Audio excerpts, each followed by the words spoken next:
Take a journey on the Silk Road, Marco Polo's ancient route to China.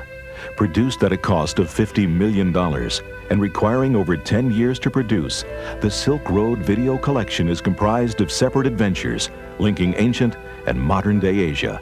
Broadcast to outstanding critical acclaim in over 25 countries, the Silk Road is now available on video for the first time. With the entrancing music of guitar as a backdrop, each of the episodes in the collection focuses on the history, art, and culture of one of the world's most inaccessible regions.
The Silk Road begins in Chang'an. To the west lie Persia and Rome, and to the south, India. If you continue eastwards, you eventually come to Korea and Japan. The Silk Road ends in Chang'an as well, the place people came to for silk and for Eastern culture. Already more than 2,000 years ago, Chang'an was a center of exchange between East and West.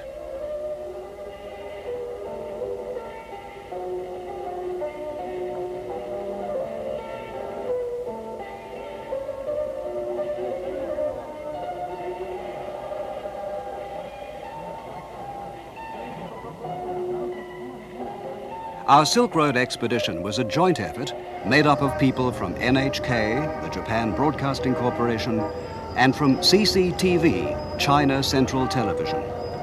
The expedition started from Chang'an, the city which is today called Xi'an.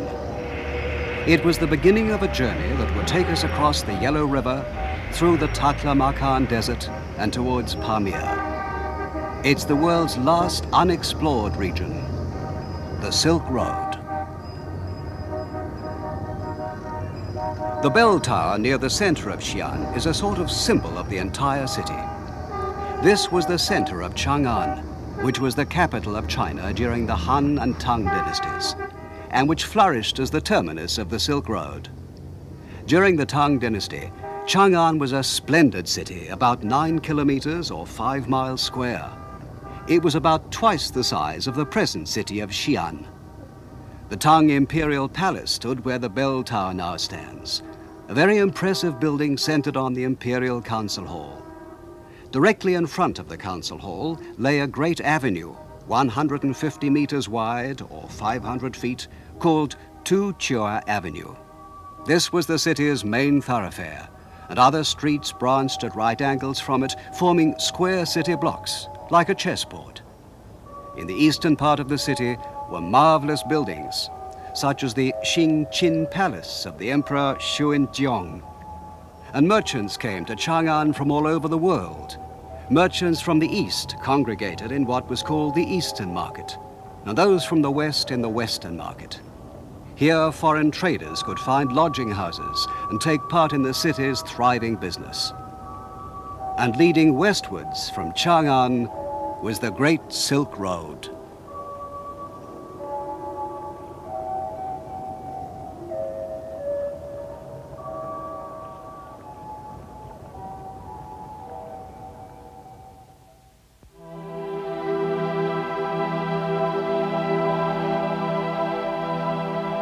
Whenever we think of China, we think of the Great Wall.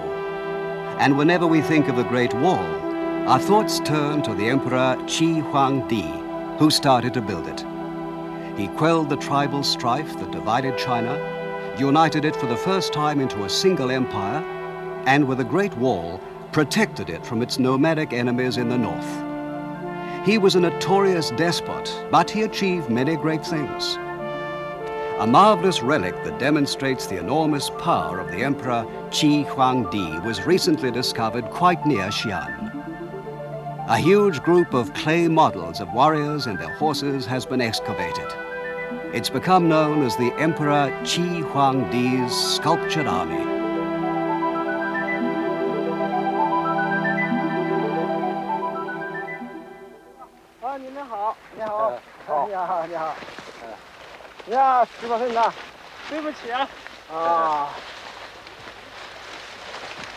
Yang さんというのはどの人ですか？哪个是姓杨的？他ですか？この人がヤンさんですか？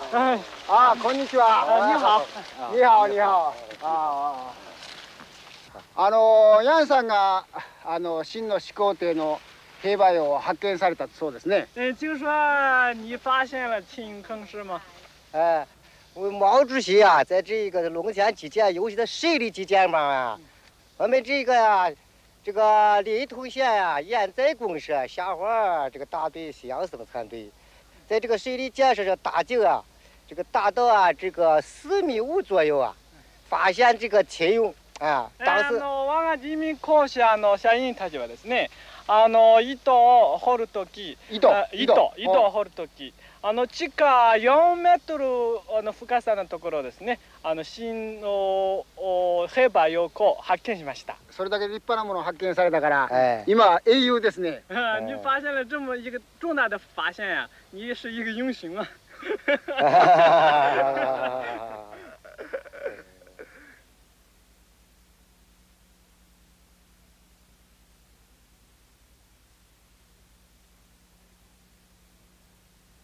The clay army was discovered after it had been in the ground for 2,200 years.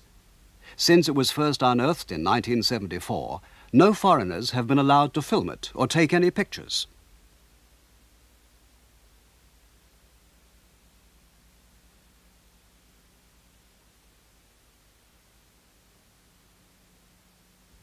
The joint Chinese-Japanese expedition was the first television team allowed to cover the sculptured army, the greatest archaeological discovery of the 20th century. During the years since the discovery was first made, more than 600 life-sized figures of soldiers and horses have been found.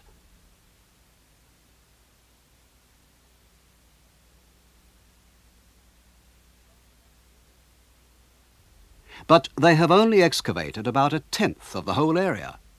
When they've all been uncovered, it's expected there'll be more than 6,000 figures.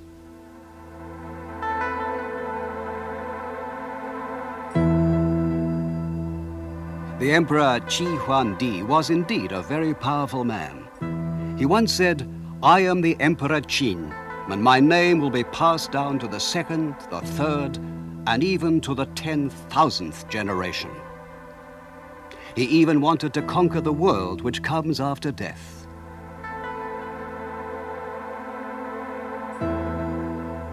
He built a sort of tomb palace underground where he'd live after his death and place soldiers in its 4 corners like an imperial guard. Today, this is all being carefully excavated by the archaeologists. The clay statues which are now appearing are the men of that imperial guard.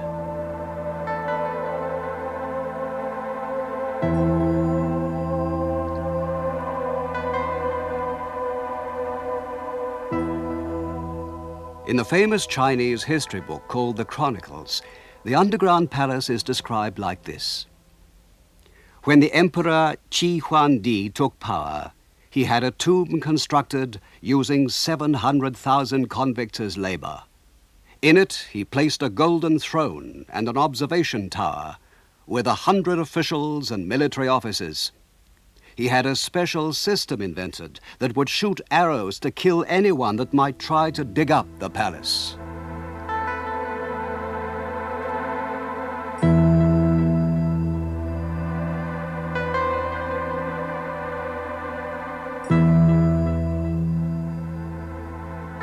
But the reign of this great tyrant, who boasted that his name would be passed down for centuries, only lasted for a brief 15 years. Yet today, after more than 2,000 years, his underground palace is being seen again. So in a way, his boast is coming true.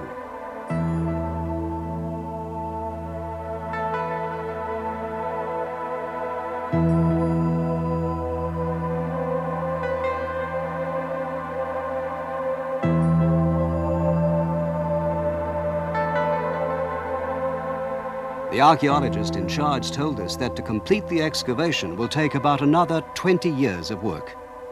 He invited us to come back in the year 2000 and told us we'd be welcome.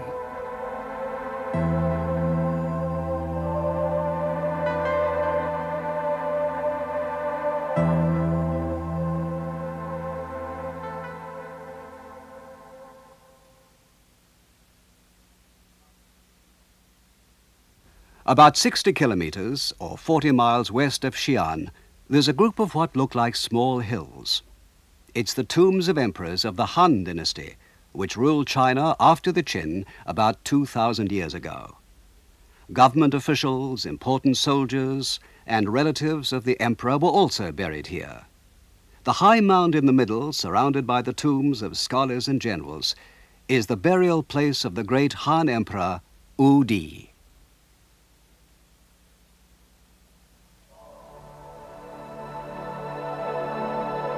It's about 46 meters high, or 150 feet, and about 230 meters wide at the base, or 250 yards. So it's comparable with the Great Pyramid of Egypt. The Emperor Wu Di was master of China, and to help him conquer the Xiongnu to the north, probably the ancestors of the Huns, he decided he ought to make a military alliance with a country to the west called Yuezhi.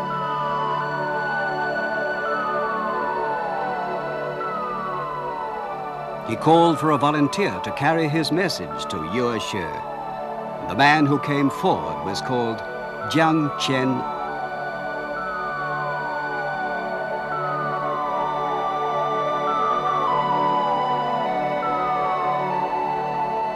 Chang set out towards the west with a guide called Gan Fu and about 100 companions.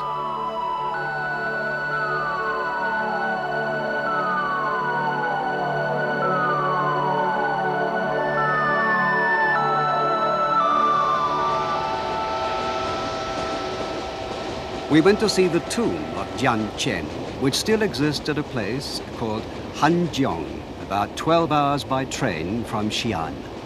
We were the first expedition of foreigners ever to visit the tomb.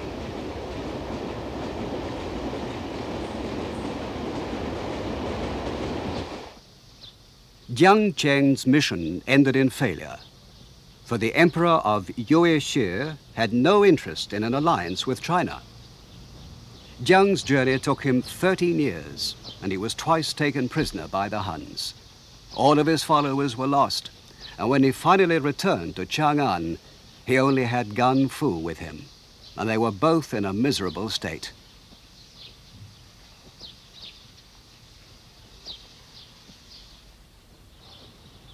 But Chang hadn't wasted his time. As soon as he was granted an audience with the Emperor Wu Di, he told him, "They have marvelous horses in the western lands which gallop as though they were flying and which sweat drops of blood. They're descended from what are called heavenly horses." The Emperor Wu Di was fascinated at the description of these wonderful horses.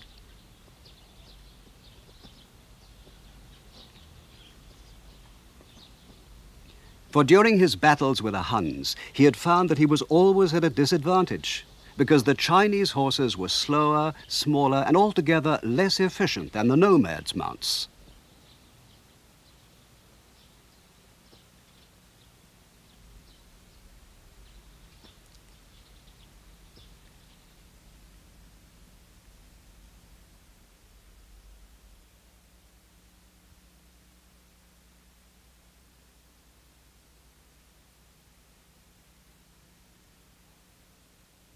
This is the Maoling Museum, near the tomb of the Emperor Wu Di.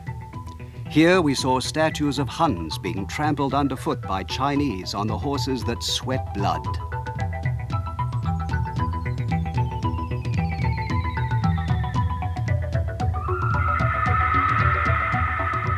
Their hands grasp the air uselessly, and the horse whinnies triumphantly.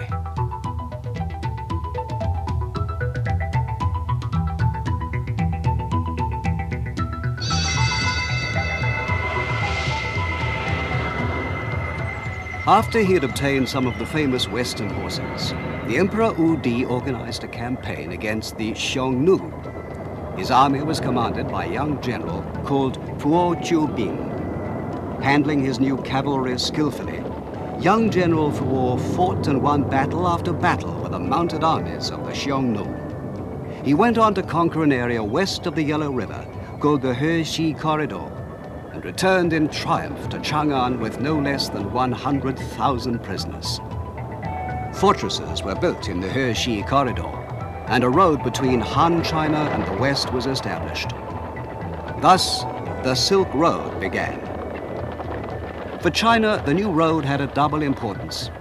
From the West, they could get the precious heavenly horses, and they could export Chinese goods and culture abroad, especially silk.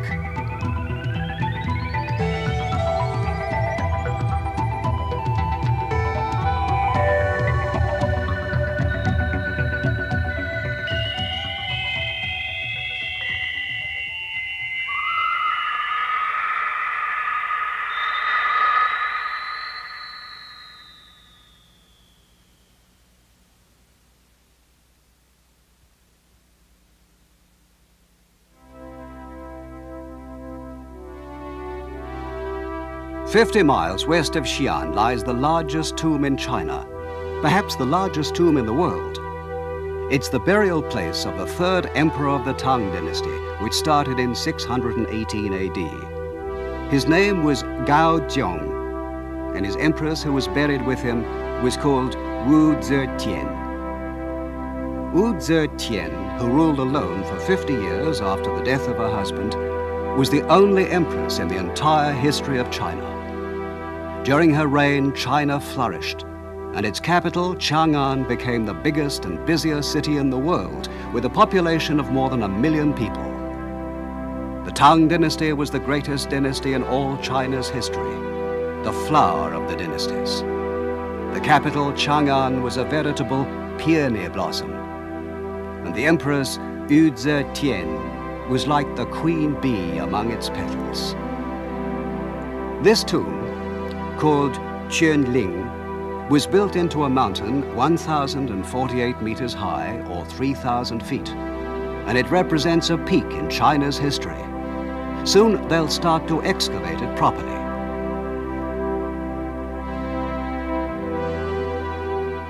On the road to the tomb are many stone figures who look like servants waiting to serve a master.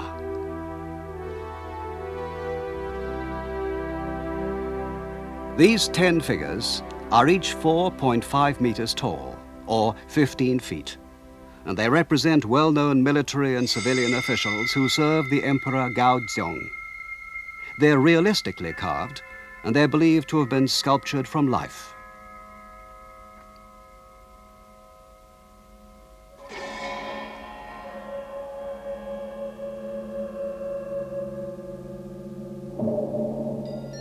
There are also figures of animals such as lions standing guard. The winged figures are typical of the style of the Western lands.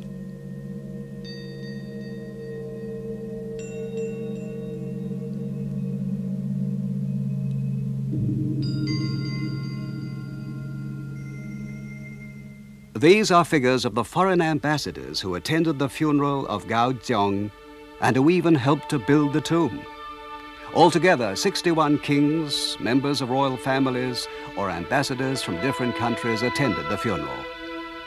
These clothes, with tight sleeves and a wide hem, are from the north, so you can see it's a group of foreigners. They're wearing belts and have swords slung at the side, but they're holding their hands in front of their chests in Chinese style. At one time, you could read which country they came from and their rank written on the back of each figure, but the characters wore away long ago. But why have the hands and heads been removed? This is still a puzzle. That great funeral, held almost 1,300 years ago, and yet attended by representatives of 61 countries, shows how important China and its capital of Chang'an were in those days.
Silk is one of the most important features of Chinese civilization, and its culture is believed to have started more than 3,000 years ago. Several hundred years later, there were already characters in the written language for mulberry, thread, and silk. Silk soon became famous as one of the most marvelous products of China.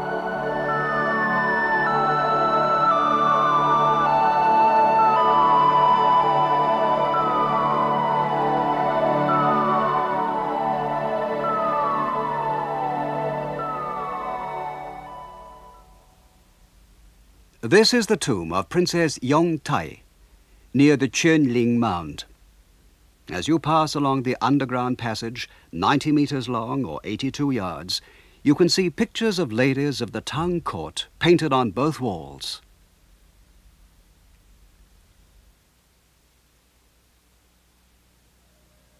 The silk that drapes these ladies was described by a poet of the Tang dynasty.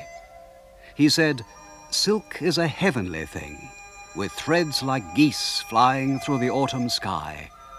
Its color is like spring reflected in a lake."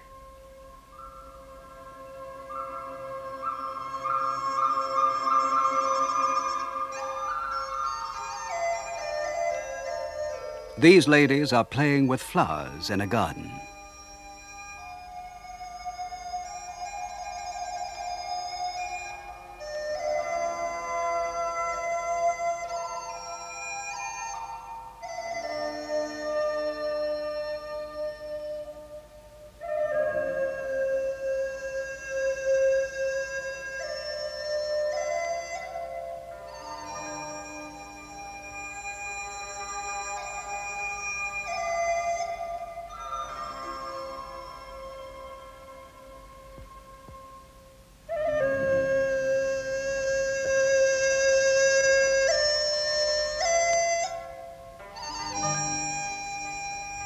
Another poet wrote about the mistress of a Tang emperor.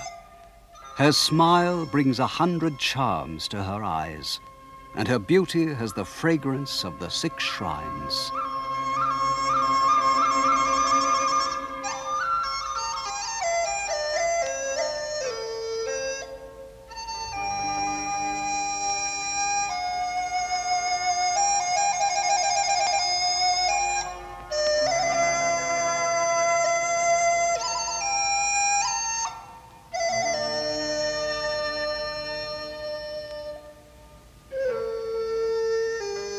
when she bathes in the pond, her servants are struck dumb by her beauty.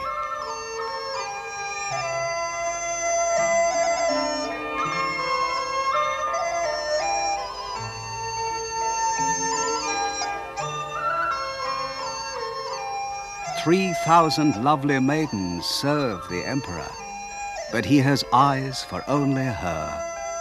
Adoringly he says, "In the air as birds we'd share one pair of wings. Here below as trees our branches intertwine."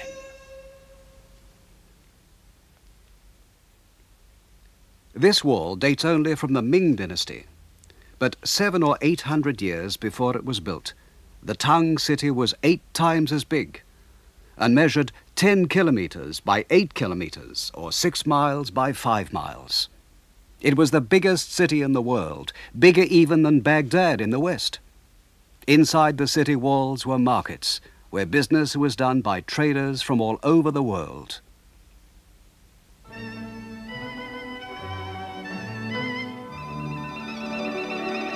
The Western market was the place where the merchants of the Silk Road gathered to buy and sell.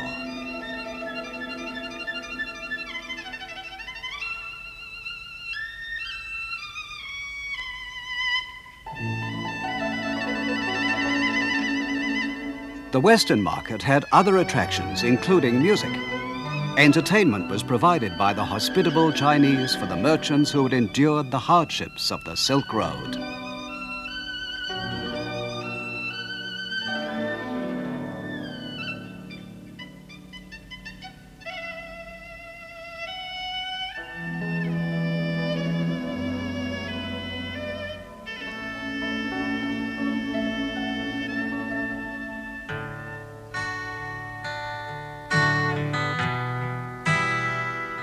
Merchants from Rome, from Persia, and from Central Asia all gathered at the Western market.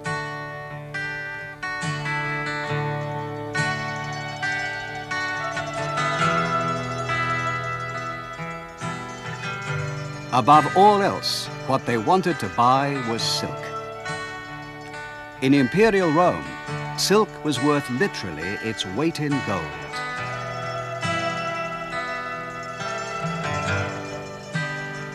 Objects that show how international Chang'an was have often been excavated in Xi'an.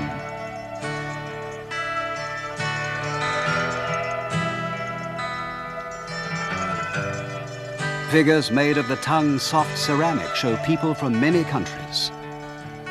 They've even found ancient Japanese coins.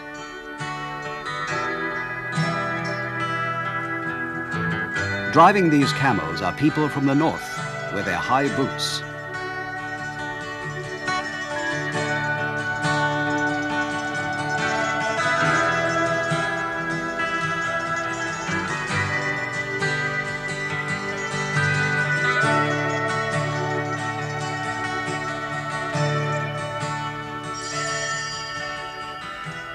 Cultural exchange was flourishing, and a new Silk Road culture was beginning.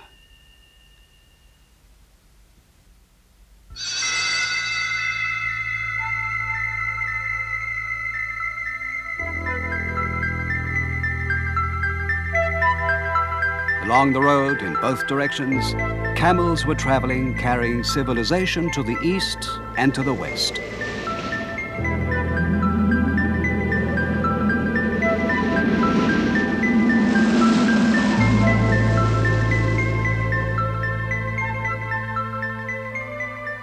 This silken artificial flower was found at an important town on the Silk Road called Turfan, about 1,500 kilometers west of Chang'an, or 900 miles.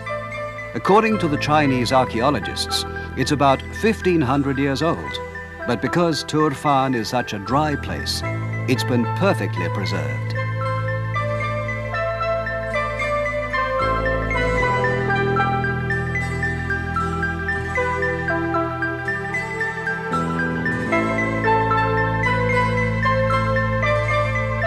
Here a wolf is attacking a traveler on the Silk Road.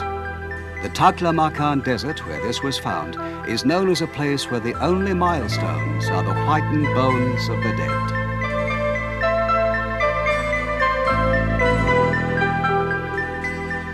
But still, people succeeded in walking across it, and silk arrived in Rome. This is an oasis on the southern route of the Silk Road, through a country called He Tan. Here, the British explorer Stein discovered a famous painting. In He Tien, they had no silkworms, so the king asked his bride, a Chinese princess, to bring some cocoons with her when she came to marry him.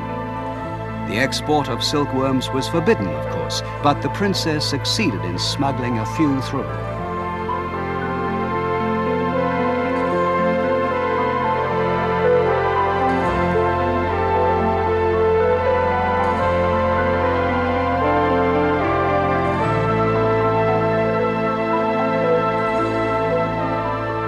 Here you can see one of the princess's ladies-in-waiting pointing to her crown.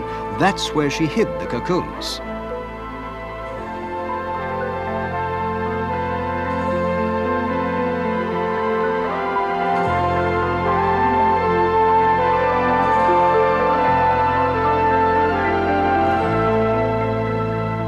Eventually, the silk crossed the mountains of Pamir, the deserts of Arabia, and arrived in distant Rome. To the Romans, China was Ceres, the country of silk.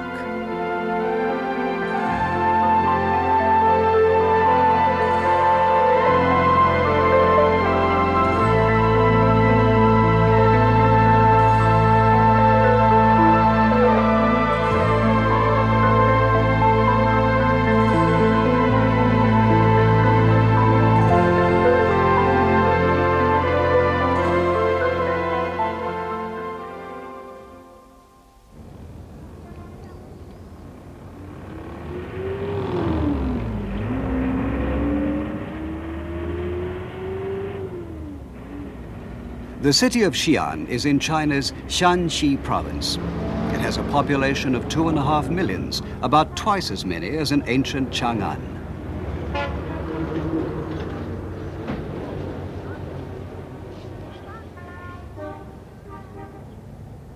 Its name was changed from Chang'an to Xi'an in 1928.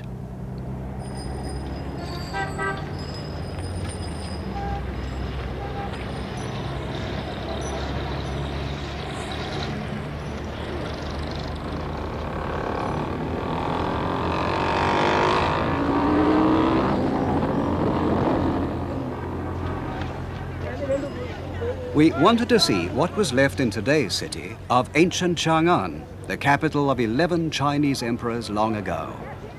We were looking especially for evidence of the cosmopolitan culture that came to Chang'an in exchange for its precious silk.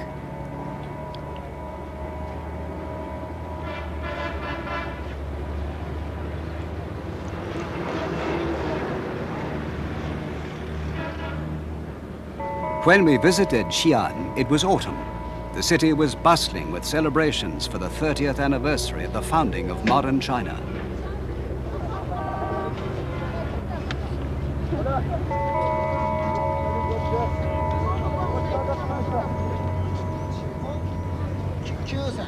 On the street corners, they were selling watermelons. In Chinese and in Japanese, too, the characters for watermelon mean Western melon. The watermelon was brought from the west along the Silk Road. It's said that pomegranates, too, first came here from Persia. Many other fruits and vegetables have the character for xiongnu in their names, including cucumbers, walnuts, sesame, broad beans, garlic, and carrots. They all tell the story of travel along the Silk Road.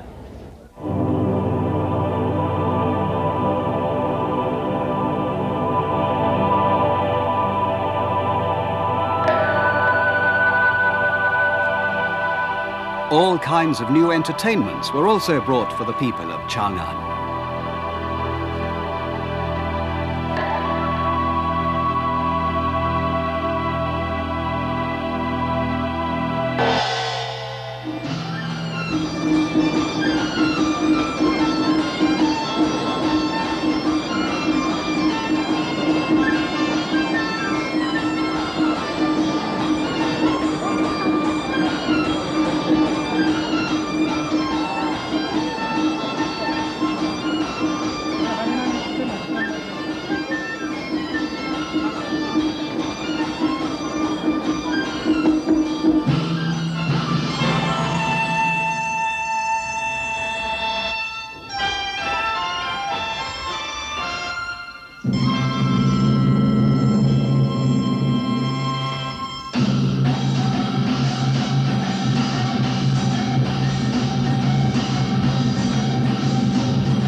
Here's a picture of a polo match that was painted in the Tang dynasty.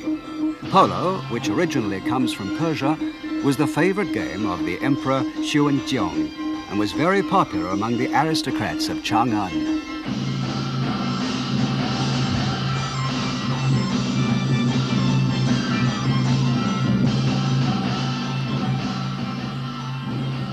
Polo, which came to China from the West more than 1,000 years ago, is still today enjoyed by the young men of Mongolia.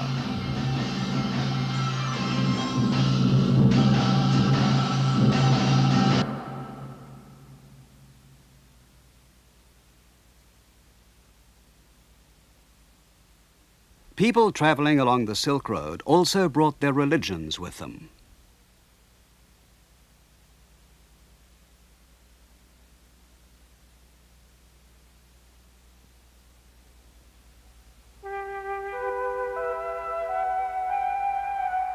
The Nestorian sect of Christianity is said to have come to Chang'an in the year 635, and the Chinese called it Jingjiao.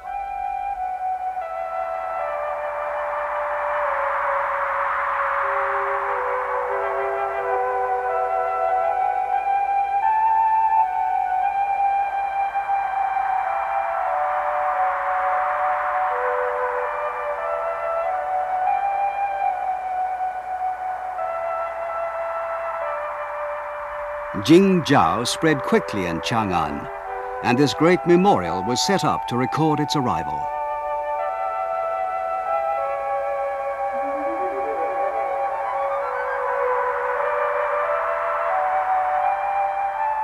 The names of the believers are written both in Chinese characters and in Syrian writing, evidence of how international Chang'an was.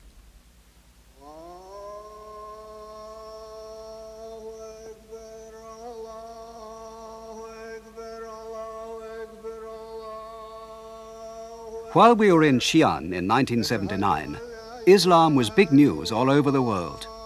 But Islam has been here for many years. We visited the famous mosque called Qingjiansu.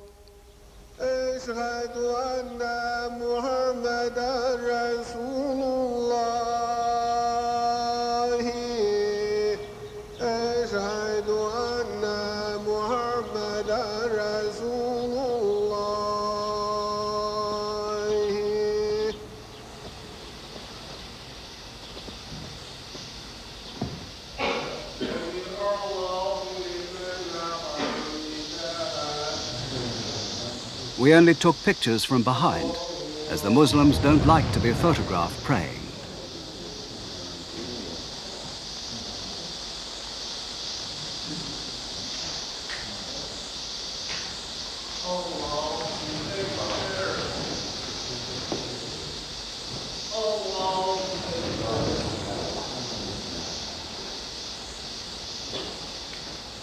Muslims face Mecca 5 times every day in prayer. They wash themselves with water every time they pray.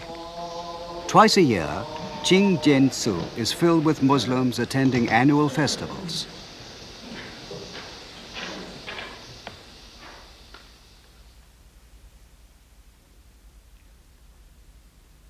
During the Tang dynasty, it's recorded that the city had 1,000 Muslims. Today, there are more than 10 times as many.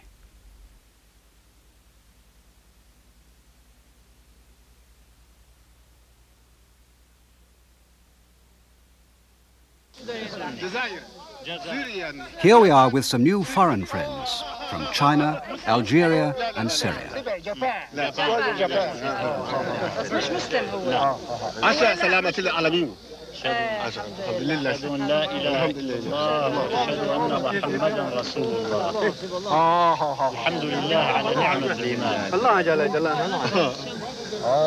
Syria, Algeria, Sydney, Japan.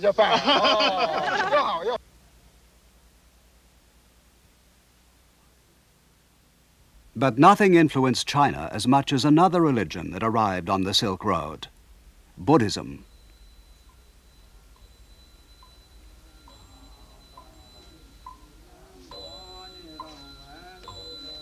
We visited the Xingjiao Tzu, which is where a famous Buddhist priest of the 7th century is buried. His name was San Zhang, and he wrote a famous book called Xi Yo Ji, or A Journey to the West. The Tang Emperor Gao Zhong grieved when San Zhang died and said that China had lost a national treasure. For the past 1,300 years, this Xinjiaosu has been China's main Buddhist temple.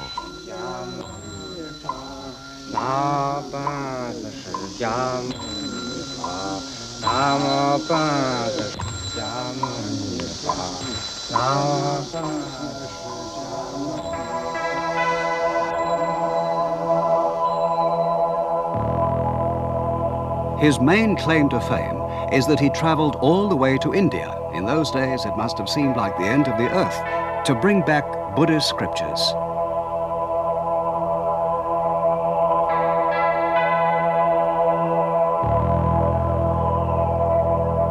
From the time he left Chang'an until he returned, the entire journey of 25,000 kilometers or 15,000 miles took him no less than 16 years.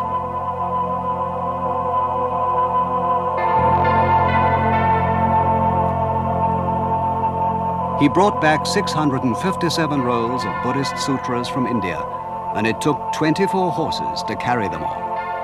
As soon as he'd returned to China, he started the immense job of translating them all into Chinese. The influence San Zhan's journey had on China is incalculable, and what he accomplished, he did as a pioneer on the Silk Road.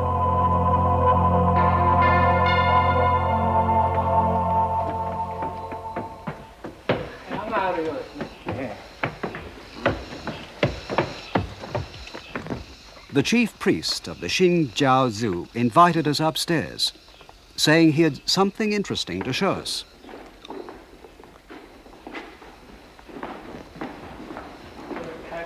Oh.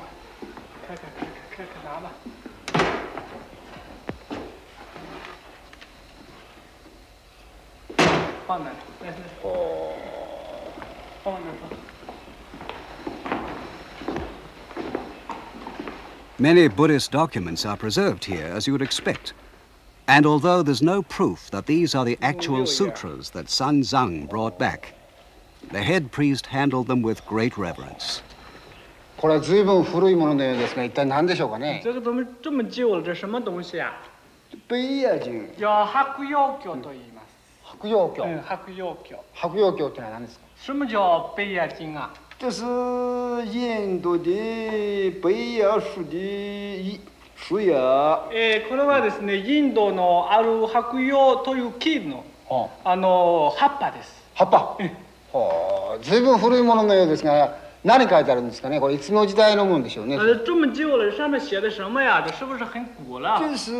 就是古了，是唐代玄奘法师由印度出来的梵文。そうです。これはね、随分古いものです。唐の時代ですね。唐の時代、玄奘法師がお経を取るとき、これをインドから取ってきた言文です。言語です。文語です。違いました。どうもすみません。これそうすると素晴らしい宝。Even in communist China, these items of Buddhist culture brought from the West are protected and preserved.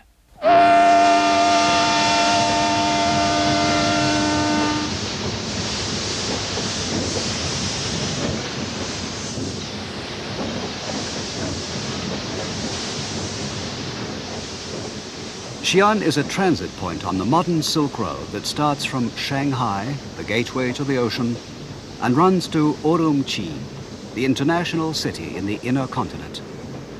The people today who leave from Xi'an travel the distance of about 2,000 kilometers, or 1,300 miles, in 2 days and 2 nights.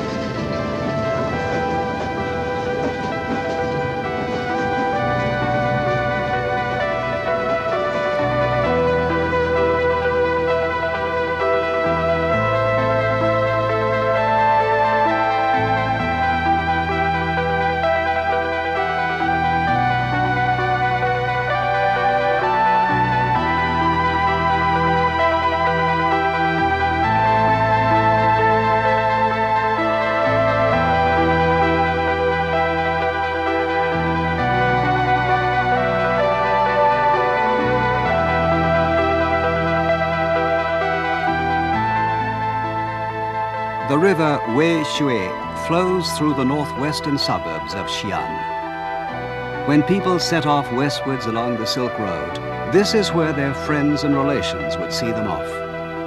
They held farewell parties in the inns, many of which lay along the riverbanks. There used to be a custom of breaking off a twig from one of the willow trees that grew along the river and giving it to the departing traveler. They used to bend the twig into a circular shape as a kind of prayer for a safe return. Many great works of Chinese literature have been written about the pain of parting at the beginning of the Silk Road, but none more famous than the words of the Tang poet Wang Wei. The traveler's willow tokens are fresh and green, and I offer you a toast, for you are departing towards the setting sun, and soon you will be a part of the past.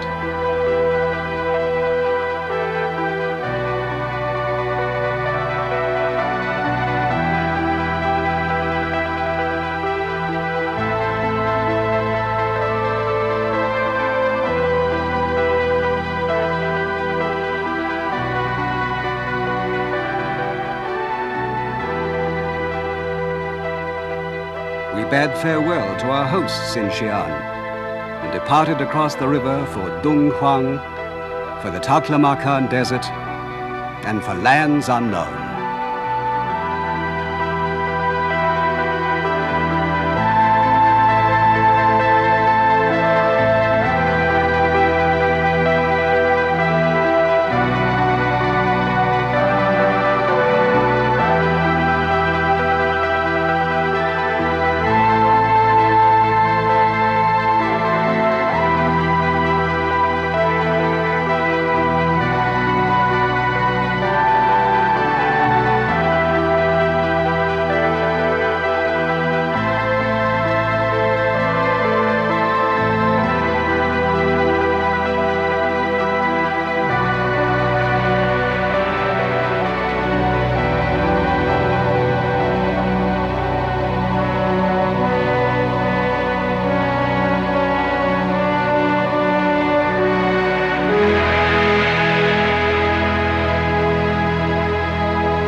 Take a journey on the Silk Road, Marco Polo's ancient route to China, produced at a cost of $50 million.